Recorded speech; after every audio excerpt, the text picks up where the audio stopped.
carrera, ¿cuál crees que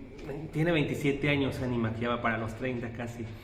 ¿Por qué crees que se ha convertido en un referente cuando cuando la animación siempre ha sido tan golpeada, a veces tan ignorada, y Animac va creciendo y creciendo? Bueno, yo creo que en cualquier evento, ya sea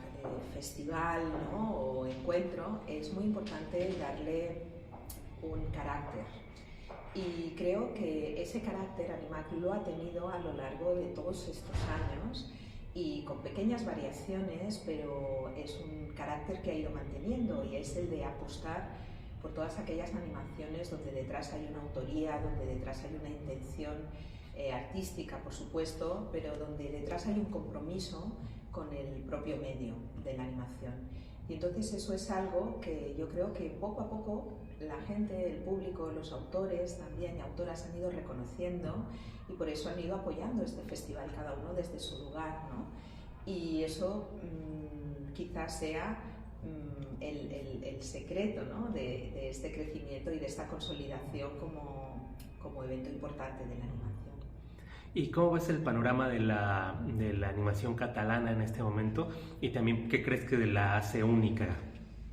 Bueno, la animación en Cataluña tradicionalmente ha tenido un músculo muy fuerte con las series para televisión, cuando los largometrajes han estado más en Madrid.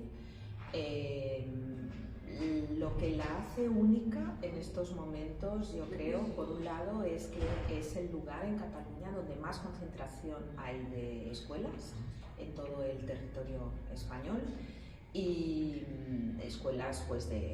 no solamente de animación, de arte de animación, de ilustración, de videojuegos, también de animación y tecnología. Y entonces eso yo creo que es un músculo ahí muy potente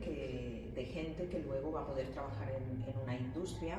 Otra de las características importantes es que tenemos muy buenos productores. Tenemos productores que llevan ya muchos años, asociados incluso, federados a nivel estatal, pero con su propia asociación también de Cataluña, que son muy activos, viajan a todos los mercados internacionales desde hace años ya, coproducen con otros países, o sea que siempre desde el inicio han pensado en la animación como una producción internacional, mucho antes que en España, por ejemplo, los productores de imagen real se planteaban coproducir. Ellos ya llevaban años haciéndolo. Son unos grandes profesionales, los productores catalanes, y luego también pues hay talento, hay artistas, hay gente con sensibilidad, que hay dos tipos, ¿no?, de producciones. Están a lo mejor las producciones de productoras más grandes, incluso de productoras que coproducen con otros países de Europa, de Canadá, de Estados Unidos, pero también hay estudios a lo mejor más pequeños, ¿no?, que igual pues también hacen service para otro tipo de productos, para largometrajes, incluso para series, para producciones de fuera. Pero también hay productoras pequeñitas que hacen productos que quizá no son muy costosos de producir, pero que yo creo que es muy importante, ¿no?, que estén ahí, porque dan voz a propuestas distintas, originales, como por ejemplo, a veces incluso con apoyo institucional o incluso de nuestra televisión, que es Televisión de Cataluña. Sería, por ejemplo, el caso de la serie que presentamos aquí, que hemos estrenado en Animac, de Ronnie, que es de Juanjo Sáez. Juanjo Sáez ha montado hace poco una productora que se llama La Productora de Juanjo Sáez, y entonces pues desde allí ha creado esta serie, que igual que las anteriores, pues que Hevis Tendras o que Arroz Cubat, es una serie quizá que no tiene demasiado presupuesto, pero que tiene mucho ingenio, mucha creatividad, y es muy distinta a todo el resto de series que se están haciendo ahí fuera, y que yo creo que le dota, digamos, pues de una personalidad, ¿no?, muy concreta. O por ejemplo también el estudio IG Stop Motion, liderado por Ana Solanas y por Mar Riba, donde hacen unas películas de animación, a veces infantiles, a veces para adultos, y que son cortometrajes, pero que tienen un recorrido muy importante internacionalmente en el circuito de festivales de animación. Entonces yo creo que efectivamente es muy importante que existan todos estos tipos de estudios, desde estudios más grandes, también a estudios más chiquitos, y también es importante el hecho, por ejemplo, que Barcelona es uno de los lugares en estos momentos más importantes donde se están instalando las productoras de videojuegos, AAA incluso. Entonces todo eso yo creo que genera unas dinámicas muy interesantes, muy importantes, que van a dar trabajo luego pues a todos estos animadores que salen de todas estas escuelas. Y también hemos presentado este año en el festival, han venido a presentarlo, el nuevo proyecto que reunirá al audiovisual de Cataluña, este clúster audiovisual, donde hay una inversión muy fuerte para poner en marcha en lo que eran las 3 antiguas chimeneas de San Adrián, esta nueva industria, no cambiar la vieja industria por la nueva industria, que es la industria de la tecnología, la industria del audiovisual, y donde va a ser un lugar realmente que va a suponer un motor muy importante para el audiovisual, y donde yo espero que la animación esté ahí presente también. Y bueno, fue una edición muy especial por América Latina, el Latam Boom, porque es buen momento para celebrar y para hablar que todo el mundo vea la animación latinoamericana. Bueno, pues yo creo que es por lo que Animar también apuesta, que es por esa diversidad. Yo creo que la animación en América Latina, el cine en general, pero la animación en particular, ha dado una voz a quienes no la tienen, y yo creo que ha quedado muy claro en algunas películas del programa, como Hojas de K, por ejemplo, de Gloria Carrión, como también Home y Somewhere Else, que hemos tenido a Carlos Hagerman también presentando la película, el codirector. Por un lado, es muy interesante que se están dando voz a esas historias sociales, políticas, indígenas, también historias propias, pero por otro lado también hay una línea muy interesante y que reflejamos en el programa de Nuevas Visiones. Vivimos en un mundo global, vivimos en un mundo de coproducciones, vivimos en un mundo donde viajamos, donde nos dejamos influenciar, por supuesto, Internet, ¿no? Donde estamos todo el día en esa plaza común, nos dejamos influenciar por las estéticas y por las historias de todo el mundo, y entonces también es muy interesante ver cómo, gracias lo comentaba Juan Pablo Zaramela, nuestro Animation Master de este año, cómo se observa en el momento en que la tecnología llega, que cualquier persona desde cualquier lugar, ya puede ser de Norteamérica, de América del Sur, de Centroamérica, de África, tiene la capacidad o puede tener la capacidad de hacer una película. Y entonces en ese sentido ha coincidido también con otras cosas, como el apoyo seguramente de las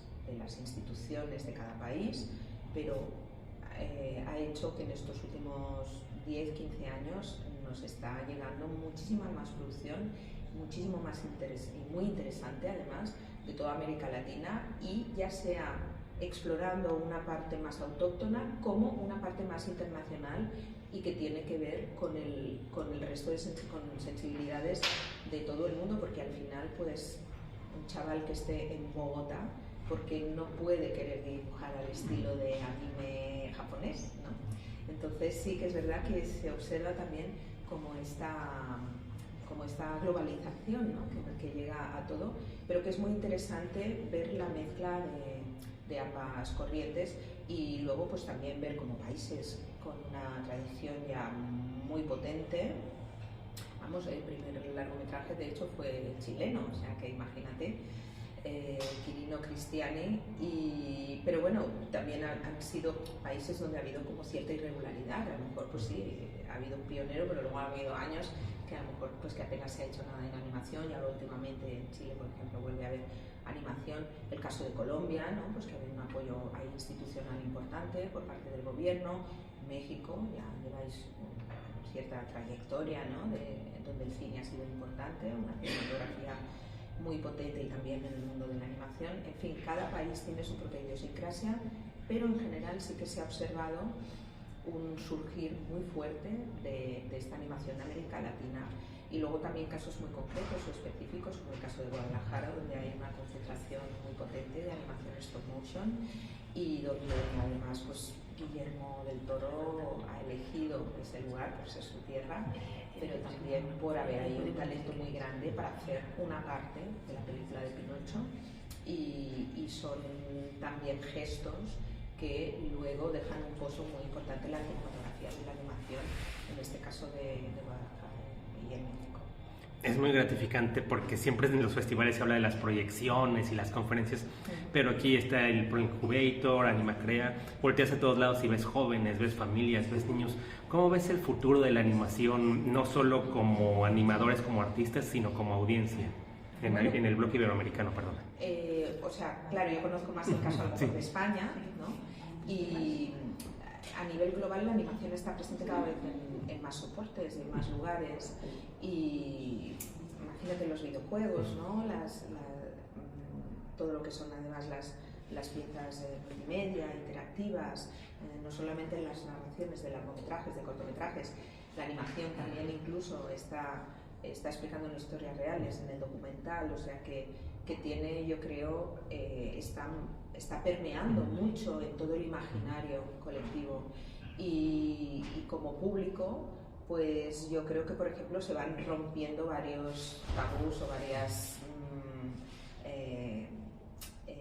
misconceptions, como se van rompiendo ciertas clichés con respecto a la animación, pues que hace unos años parecía que solamente era 3D y para niños, o 2D y para niños, que con la animación no se podían contar historias reales. O sea, hay toda una serie, digamos, de barreras que se van rompiendo, y ya tenemos una generación que la has visto, que está aquí en Anima, que son toda esta gente jovencísima, ¿no? Que son estudiantes, jóvenes profesionales, que ya han crecido, por ejemplo, pues con animación para adulto, con videojuegos, por supuesto, y entonces la animación forma parte de su imaginario, y ya sea como creadores, que hay muchos en Animac, pero también como público, cada vez les va a resultar mucho más normal consumir imagen animada. Y solo para terminar, termina la Tamboom, pero ¿qué sigue para Animac? Si ya sabes algo del tema de la próxima edición que puedas adelantar. Bueno, yo de momento me voy ahora, mañana, estoy volando a Tokio, y ya sabéis que ahí es un país muy futurista en muchas cosas, y entonces ya tengo ahí algunas ideas. No es que Japón vaya a ser país invitado, no tenemos lo de país invitado, pero sí que estoy dándole vueltas a algún tema que tenga que ver con la redefinición de lo que es animación en el momento de toda la IA, ¿no? Toda la inteligencia artificial, y en el momento en que hay un montón de programas que automatizan, ¿no? Muchas de las fases de la animación, de cómo afecta incluso también, sobre todo eso, ¿no? En los procesos de creación también, y también en otros procesos como de distribución, etcétera, pero sobre todo replantear o redefinir qué es animación. Es un tema que siempre me ha interesado mucho. No sé si será el tema del año que viene, porque a veces es un poco abstracto, hay como que bajarlo y definirlo un poquito más para que el público más amplio